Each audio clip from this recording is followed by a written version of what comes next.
New Horizons Radio. Amigos de New Horizons Radio, bueno, pues gracias por continuar con nosotros en esta conexión a través de Neon 89.3 y en nuestras transmisiones digitales a través de Facebook, de nuestro canal de YouTube. Y bueno, y esta y otras entrevistas puedes seguirlas buscando en nuestro podcast New Horizons Radio.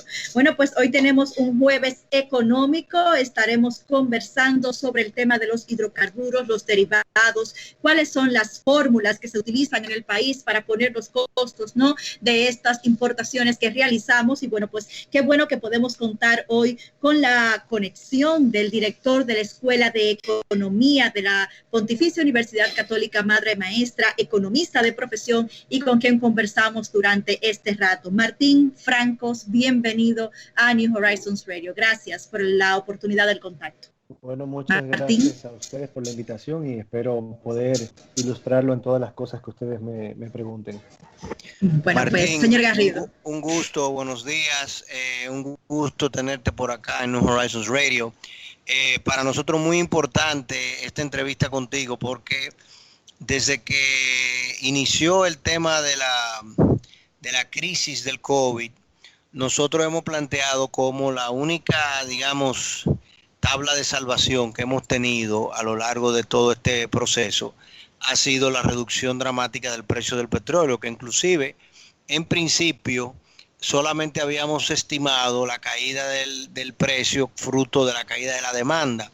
Luego se da la guerra de precios o la guerra de producción que lleva precios entre Arabia Saudita y Rusia, y eso pues todavía desploma aún más los mercados, y hoy en día vemos como las bolsas de petróleo, los precios a futuro en mayo llegaron a valorarse en negativo por primera vez en la historia del mercado petrolero, por debajo de $37 negativos los contratos a futuro, y los de junio inclusive hay varias firmas que solamente se dedican a venta de contratos a futuro que ya lo han desestimado y están hablando de que solamente van a hacer contratos a más largo plazo y no los contratos de mes a mes, porque sencillamente el mercado está muy volátil y los precios muy bajos.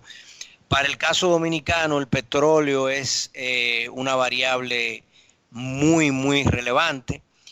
Andábamos buscando precisamente esta entrevista contigo con mucha intensidad, pues queremos para nuestros oyentes, en primer lugar, tratar de entender la ley de hidrocarburos dominicana y cómo se aplican los precios de los hidrocarburos. Por ejemplo, nos sorprende de sobremanera que la factura eléctrica no haya sufrido ni un solo ajuste a partir del desplome del mercado, que va para 90 días el desplome del mercado, y aquí el precio de la factura eléctrica pues se mantiene como Johnny Walker, tranquilito, ahí en su valor, congelado el precio por kilo, ni hablar del desplome de la demanda acá interna, con lo cual también debió haber sufrido, pero si tú lo aplicas sencillamente por la curva de costo, aquí debió haber sufrido una indexación. Entonces, queremos en primer lugar entender, si tú pudieses responderme por favor, si tú entiendes que los precios actuales que tenemos en República Dominicana, que superan más de $2.50, $3 por galón de combustible, dependiendo cuál sea, y por ejemplo el caso del gas propano ha ido importantemente en aumento en estos días, contrario a la tendencia de todos los demás derivados.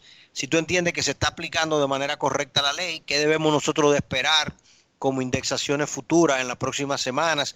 Si es un tema de los destilados, sabemos que la proporción de petróleo que acá se refina es muy poca, que en general tenemos mucho destilado que se compra de manera directa, y si ya los destilados han asumido la indexación de estos precios. Esa sería la primera pregunta. Sí, bueno, buenos días nuevamente, Fraunli, gracias por estar aquí.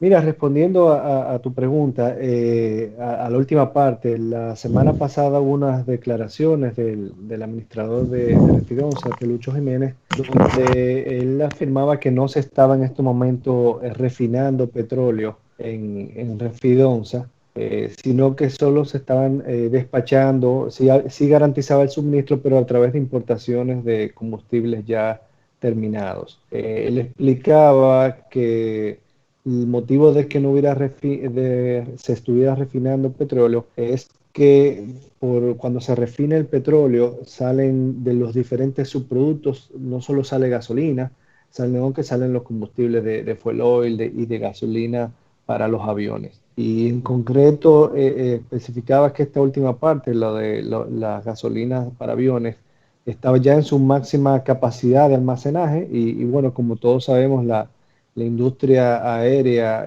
local está prácticamente paralizada, ¿no? Salvo algunos vuelos ferry. Entonces, digamos que los vuelos, la capacidad de refinería, según el mismo, afirmo, no está refinando y no hay capacidad de almacenar más petróleo. Los 990.000 barriles de petróleo de almacenaje que tiene la refinería están totalmente llenos a plena capacidad. Eh, Sobre la ley de hidrocarburos, es la ley 112-00 que regula el mercado de los combustibles. Y bueno, el precio de los combustibles tiene diversos componentes, ¿no? Voy a especificarlo, digamos, de la parte más eh, originaria de donde está la producción.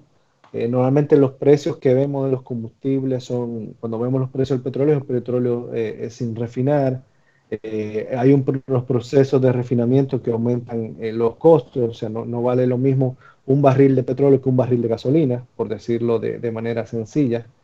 Luego a esos productos hay que sumarle, digamos, el transporte y el seguro para traerlo aquí, lo que se llama el seguro y flete.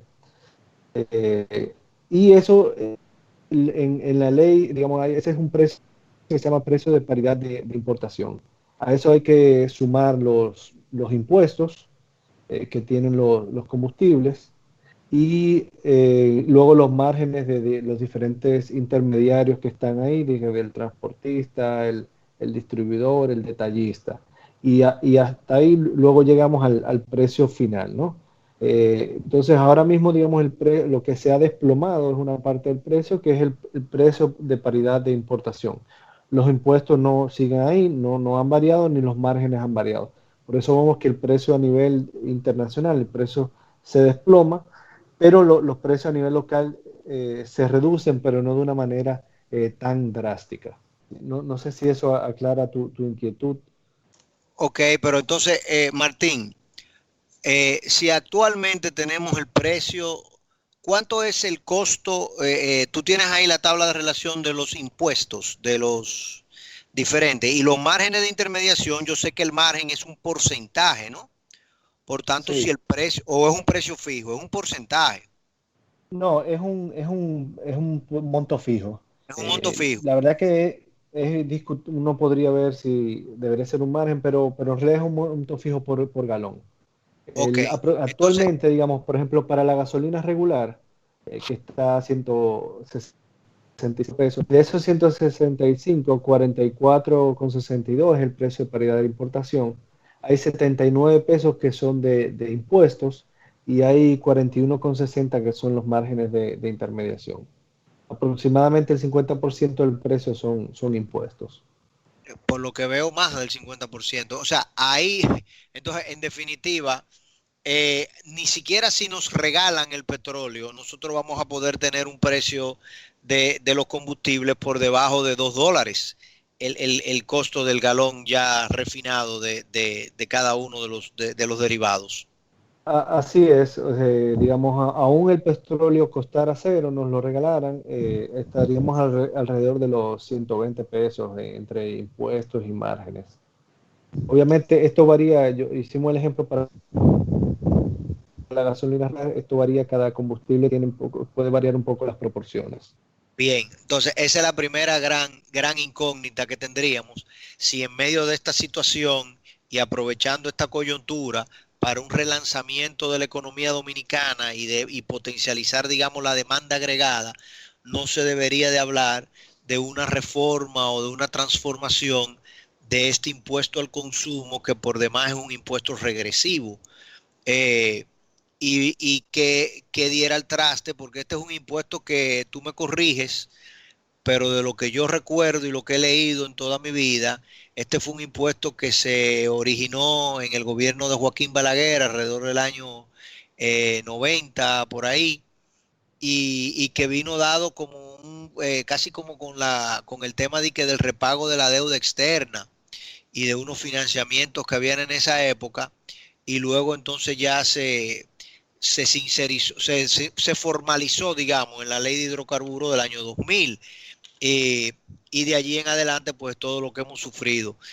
Eh, Me parece que esa sería, digamos, la primera conclusión. Probablemente estamos muy de acuerdo en que se debería quizá de poder observar al día de hoy presiones para una reforma de la ley de hidrocarburos si nosotros queremos realmente dinamizar la demanda agregada nacional y tener unos precios de combustible que permitan reducir las presiones inflacionarias que pudiésemos tener en múltiples sectores por la falta por la caída tan estrepitosa de la oferta, por el shock, digamos, que estamos sufriendo, eh, que se pudiese contemplar. En segundo lugar, Martín, tenemos nosotros la posibilidad como país de aprovechar en compras a futuro esta caída tan estrepitosa de los precios, porque ya sabemos que capacidad de almacenamiento en definitiva no tenemos. Fíjate que tú mismo me estás dando un dato que yo no sabía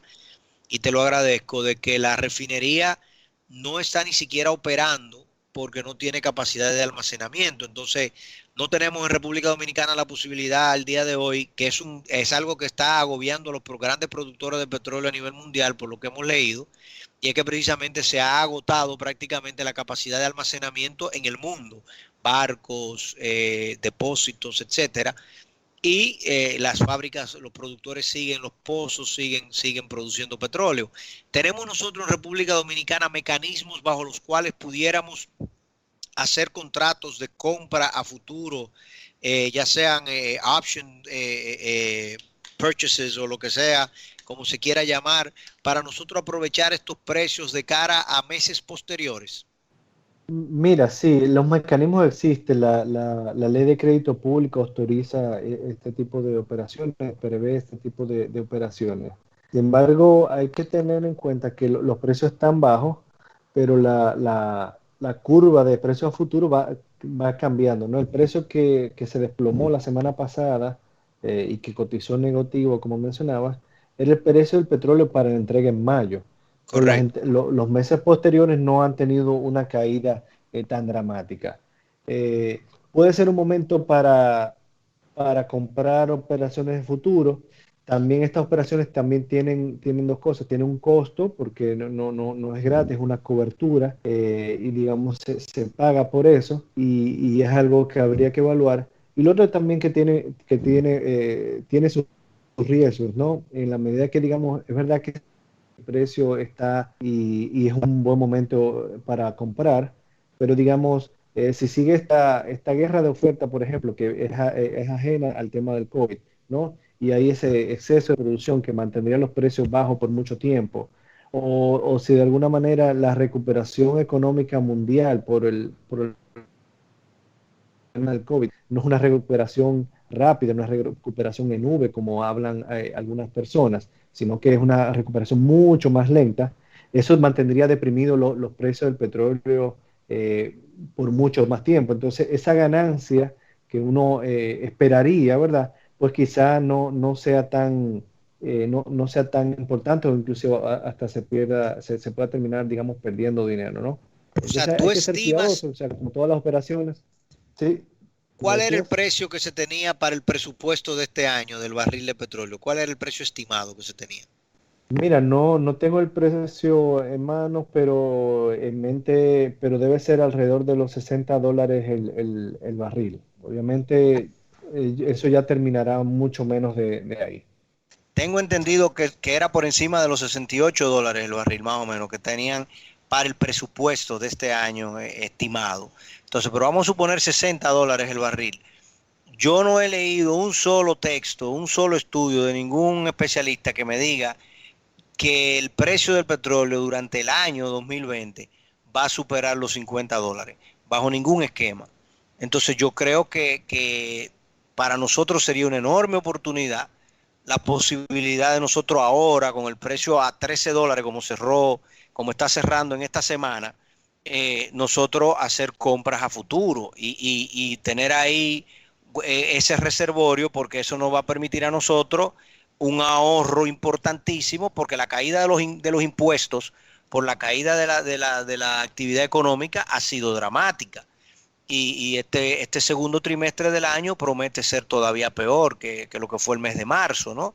Porque abril y mayo en resguardo, por lo menos una parte de mayo, y reiniciando final de mayo y junio, la industria, el sector turismo y zona franca todavía van a estar muy, muy rezagados. La actividad económica dominicana, ¿cuáles son las estimaciones tuyas? Bueno, espérate que producción me está atacando por ahí, discúlpame Martín. Vamos a hacer una breve pausa y cuando regresemos entonces vamos a hablar de cuál es entonces tu proyección para la economía dominicana en general, yo diría para el segundo semestre, ¿no? Porque estamos claros que este segundo trimestre es un trimestre ya muy, muy golpeado. Vamos a hacer una breve pausa y cuando regresemos para que Martín nos pueda brindar un poco de luz sobre esto. Regresamos en 30 segundos. New Horizons Radio. Bien, estamos de regreso con Martín Franco, economista, director de la carrera de Economía en la Pontificia Universidad Católica Madre y Maestra. Un honor para nosotros tenerle acá con nosotros en New Horizons Radio. Y te preguntaba antes de la pausa, ¿qué tú entiendes que sería la proyección de la economía dominicana para el segundo semestre del año? Obviamente a raíz de esta situación de resguardo, de encierre, de toque de queda, de tensión, ¿no?, de la maquinaria económica dominicana. ¿Y cuáles serían, digamos, las principales variables a las cuales nosotros debemos de atender? Siempre teniendo como principal enfoque o enfoque fundamental o como una de las variables fundamentales el tema del precio de los hidrocarburos. Sí, buenas, mira, la verdad que no sé por qué a los economistas ponen esta difícil tarea de querer y predecir, pero es algo que va incluido en nuestra propuesta. Es difícil proyectar el segundo trimestre, o mejor dicho, para uno hablar de la segunda mitad del año. Quiero decir, es bueno que tengamos en cuenta algunas cosas. La primera mitad del año, los indicadores económicos de finales del año pasado y de los 2 primeros meses eran satisfactorios en la economía dominicana, ¿no? Venía creciendo y parecía que iba a ser un buen año. No voy a decir un buen año, pero no parecía que iba a haber este desastre que iba a pasar. Luego, sí había incertidumbre. De hecho, el tema de la suspensión de las elecciones crea incertidumbre en los agentes económicos y eso disminuye el incentivo a invertir y en gastar, y eso iba a afectar el comportamiento del crecimiento. Pero por otra parte, bueno, luego vino esta crisis de COVID que ha detenido prácticamente la economía y vamos a tener un mal segundo trimestre, como tú bien decías, y el comportamiento de la segunda mitad del año va a depender en buena medida de cómo se haga la recuperación. En la medida, digamos, que la recuperación, de que la economía se empiece a abrir más rápido, digamos que tengamos una apertura, no sé, ojalá a mitad o finales de mayo, pues, y que las empresas logren, digamos, no solamente reactivarse, sino sobrevivir, porque para empresas grandes esto es una crisis que van a poder lidiar, van a tener pérdidas, pero financieramente la van a soportar. Pero para empresas pequeñas y medianas, y no digamos ya microempresas, esto es una crisis que lo puedes llevar a la quiebra. Entonces, esas empresas, digamos, no estarían en capacidad de estar produciendo una vez se reabra la economía. Entonces, por eso es importante los mecanismos de ayuda para las familias y para las empresas. Entonces, en la medida que esa recuperación sea más rápida, se haga antes y se pueda abrir la mayor cantidad de sectores posibles, pues la economía se recuperaría rápidamente. Yo no me atrevo a dar un número, pero probablemente ya en la segunda mitad de año sí tengamos un número positivo por encima de 0, ¿no? Pero eso teniendo en cuenta que el segundo trimestre va a ser muy, muy, muy negativo el número que se tenga, ¿no? Tanto en República Dominicana como en en cualquier país del mundo. Ok, entonces, como iniciativas o como políticas públicas, eh, ¿cuáles tú entiendes que deben de ser entonces las medidas que debemos de tomar? Ya yo te di una sugerencia con relación al mercado petrolero. Para mí entiendo que es vital.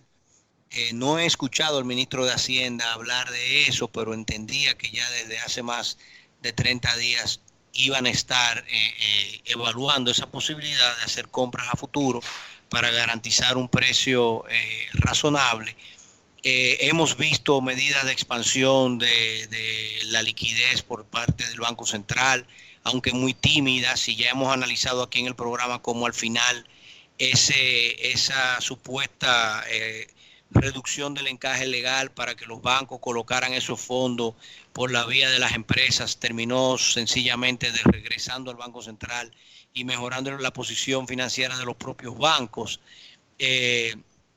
También te comenté el tema de la factura de energía eléctrica. Me ha sorprendido que no se haya hecho algo con ese sentido de parte del Estado para mejorar precisamente, como tú hablas, la condición de fragilidad de las microempresas, de las empresas medianas y hasta de las empresas grandes que tienen que producir hoy en día con mayores complicaciones, porque aún las empresas agrícolas o agropecuarias y agroindustria, empresas que se dedican al sector alimento, por ejemplo, que estén todavía operando, todo el mundo está operando bajo un índice de complicación mayor y muchas veces con menos personal, restricciones de horario, etcétera, etcétera. Entonces los costos de producción no son los mismos y todavía tenemos que ver lo que va a suceder en la segunda mitad del año porque las distorsiones que han habido en las cadenas de suministro y en los accesos a los mercados y demás ha complicado mucho la actividad de los sectores productivos, sobre todo lo agroindustrial y agropecuario,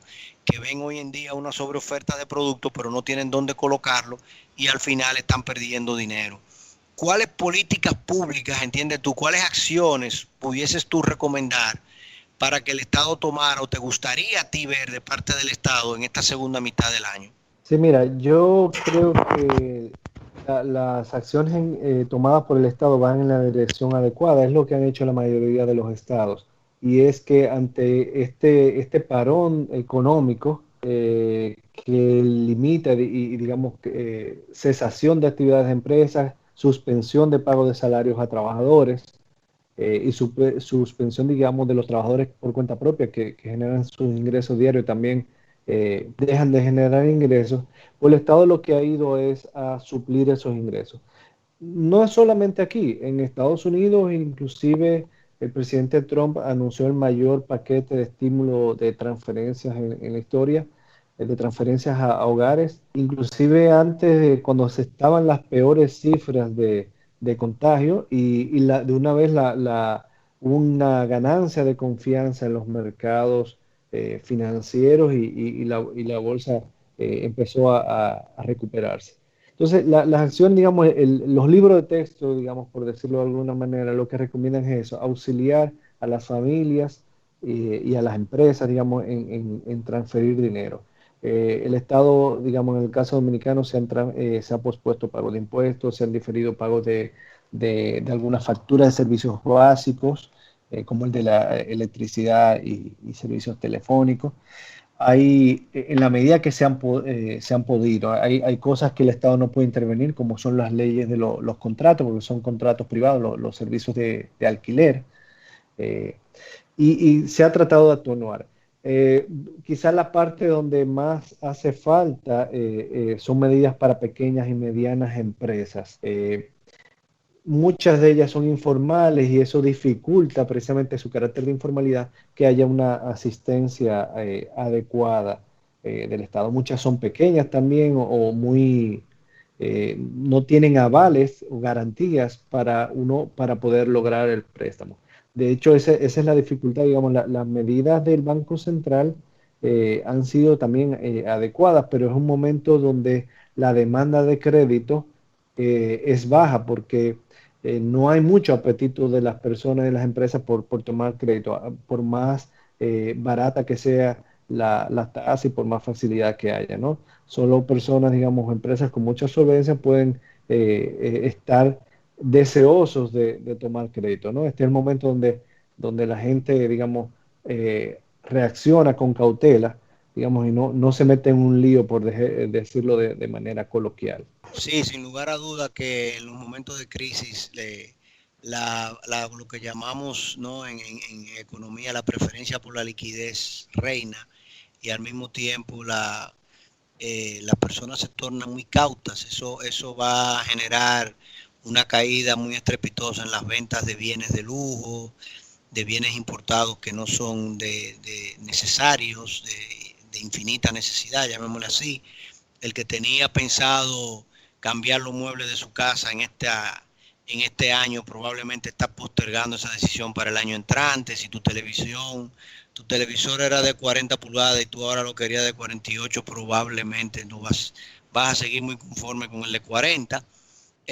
Ni hablar del vehículo, tampoco lo vas a cambiar. La industria aquí los importadores de vehículos, sobre todo los pequeños importadores de vehículos usados y eso,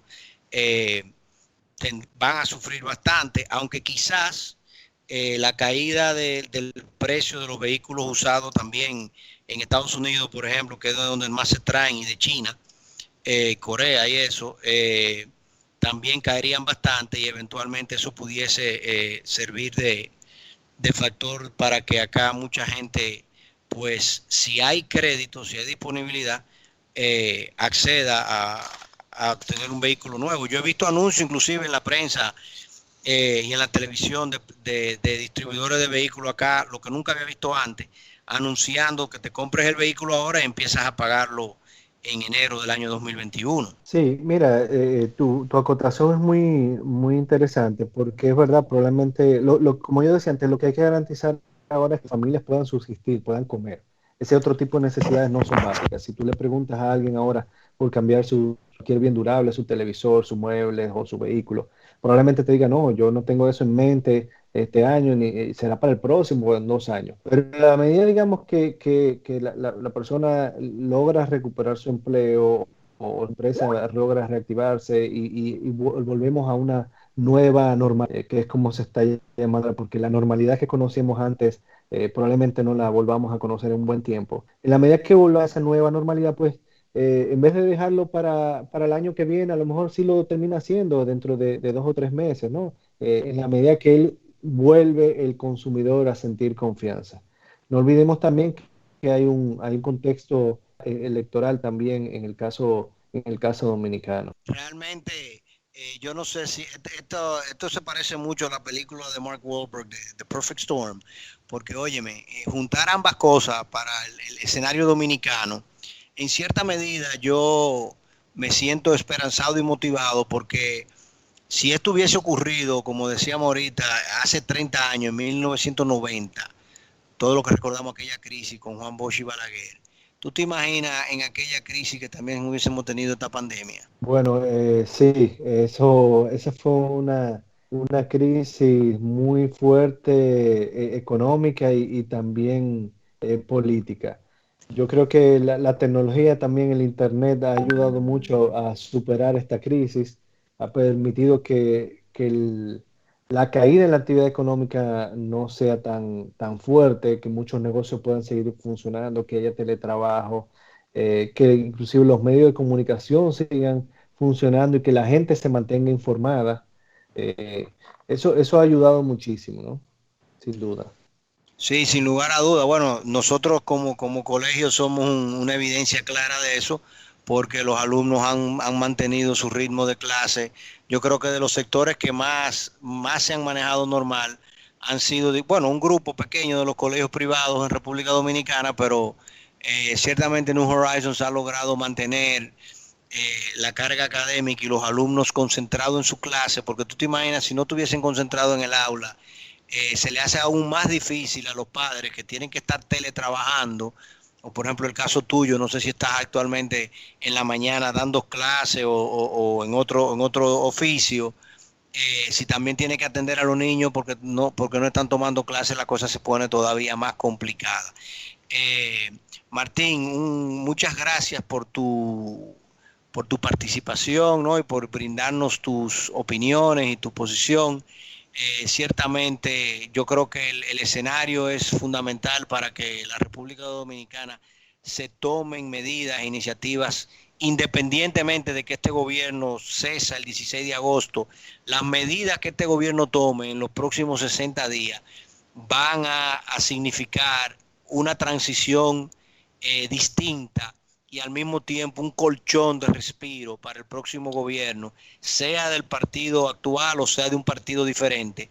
Pero si no tomamos esas medidas y si sencillamente dejamos que las cosas se nos caigan encima, podemos estar ante una situación todavía más complicada que la que estamos viviendo ahora mismo.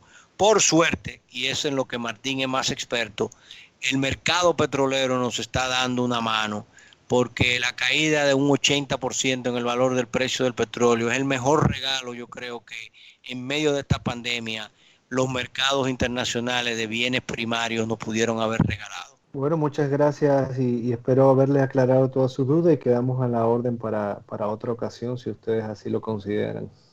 Bueno, un abrazo virtual a ti, a tu hermosa familia, y ya nos veremos cuando sea posible de una manera directa, invitarte para que vayas a nuestros estudios allá en New Horizons y puedas participar nuevamente del programa. Ok, pues muchas gracias. Te tomaremos la palabra. Así es. Señores, Ana, ¿está por ahí? Sí, aquí estoy. Bueno, pues como niña en escuela, tomando apuntes. La verdad que hemos aprendido bastante en esta conversación con Martín el día de hoy. Bueno, pues reiterarle justamente este agradecimiento que usted le extiende de economista a economista. Bastante interesante y rica esta conversación. La invitación es a ustedes, amigos, que nos sintonizan, a que mañana nueva vez estén acá con nosotros a las 11 de la mañana. Mañana es viernes 1 de mayo y bueno, pues estaremos conmemorando el Día del Trabajador. ¡Wow! Cuánta tela que cortar en este tema, en estos días que estamos en periodo de resguardo y que la economía, la dinámica laboral, pues ha cambiado tanto, señor Garrido. O sea que tenemos allí una cita a las 11 de la mañana por esta Neon 89.3. Feliz resto del día. New Horizons Radio.